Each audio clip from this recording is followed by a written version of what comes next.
যে মানুষটি সারা জীবন অন্যের শেষ ঠিকানায় পৌঁছে দিয়েছেন, আজ তিনি নিজেই সেই ঠিকানায় চলে গেছেন।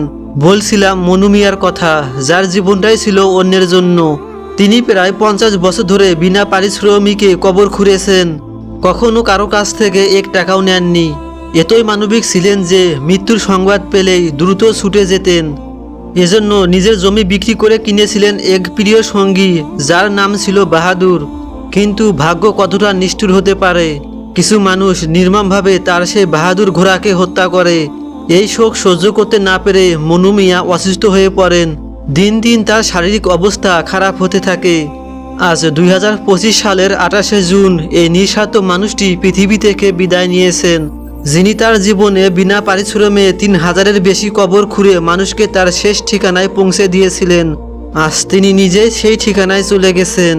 আল্লাহ যেন তাকে জান্নাতুল ফেরদাউস দান করেন, আমিন।